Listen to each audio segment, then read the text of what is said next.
We know him as the emperor who crowned himself, a military genius, a tyrant, a legend. But what if there was a moment, buried deep in the shadows of history, that even Napoleon Bonaparte never wanted the world to know? A single night in Venice, a crown not forged by kings but by something far older and far more dangerous. This is the hidden confession, a secret torn from the pages of exile. For the first time ever, we read the diary entry Napoleon never meant for anyone to see.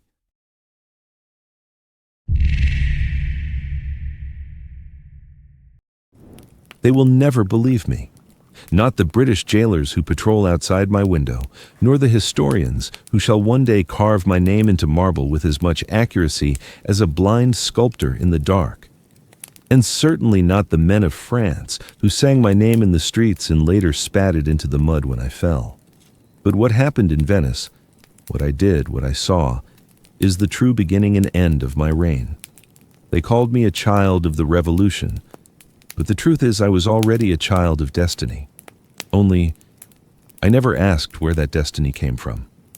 Perhaps I should have. This is the truth, the one you will not find in the annals of war, nor in the mouths of memoirists. This is the night I buried the crown no man should ever wear. It began with a letter, sealed in black wax, unmarked, and handed to me by a silent, one-eyed boy in the streets of Milan during the campaign in Italy. He pressed it into my palm and disappeared into the alleys before I could ask his name. The letter was handwritten in the kind of precise cursive that makes you think of ancient schools and secret codes. The scent of it was not ink, but something faintly floral, lavender perhaps, or the sick sweetness of rot. It read, "Venezia holds what even kings would kill for. Come alone. Midnight, Church of San Zaccaria. The crown you truly seek is not forged of gold." The handwriting was elegant, feminine, and somehow ancient. I dismissed it, of course. I tossed it aside. But I did not burn it. For 3 days it haunted me. I would dream of waves crashing inside marble halls, of bone-white crowns, of whispers spoken in a language I did not understand but instinctively feared. By the 4th night, I made arrangements to leave. I told no one, not even Junot. I slipped from the villa under the guise of inspecting fortifications and rode hard through the fog toward Venice. The city greeted me like a ghost. By day, Venice sparkles, but by night, she reveals her true self, a rotting corpse in a gilded coffin. The canals were black mirrors, and the streets echoed with the footsteps of a city that remembers its own fall. I arrived at the Church of San Zaccaria minutes before midnight. The square was deserted. No moon, only the flicker of a single lantern that hung by the entrance like a lone, watchful eye. The door was unlocked. Inside, silence. The scent of ancient incense and salt. I moved between the pews, hand resting on the hilt of my saber. My boots clicked against the marble like a metronome of fear. And then, I saw her, standing at the far end of the nave, draped in a long black veil. She did not flinch, did not move. I took 3 steps toward her before she spoke, her voice slicing through the silence like a dagger wrapped in silk. "You are late," she said. "I had war to attend to," I replied. She lifted her veil. Her face was not beautiful, not in the mortal sense. It was memorable. Eyes the color of rusted metal, skin pale, almost translucent, lips that looked as though they rarely smiled, and when they did, it was in mockery. "You have come for the crown," she said, "the real one." "There is no real crown," I said, "only what men believe in." "And what do you believe in, Bonaparte?" I hesitated. "In victory." "Then follow me." We descended into the catacombs behind the altar. I did not ask how she unlocked the hidden door. I did not ask why the walls were covered in strange looping script, nor did I question why the air grew colder with each step, until I could see my breath in clouds. Something ancient lived down there. I could feel it in my bones.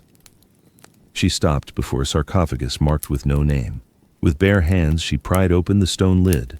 Beneath it, a box of lead, sealed with a wax sigil shaped like an Ouroboros, a serpent devouring its own tail.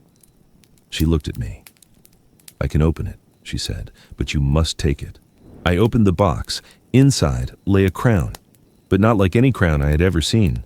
It was small, barely more than a circlet, forged of twisted metal and yellowed bone. It pulsed faintly, as though alive. I could not tell if it was iron, ivory, or something in between. The moment I touched it, everything changed. A bolt of pain shot through my skull, and then vision. I saw the world from above, as if I were a god. I saw nations rise and fall like tides.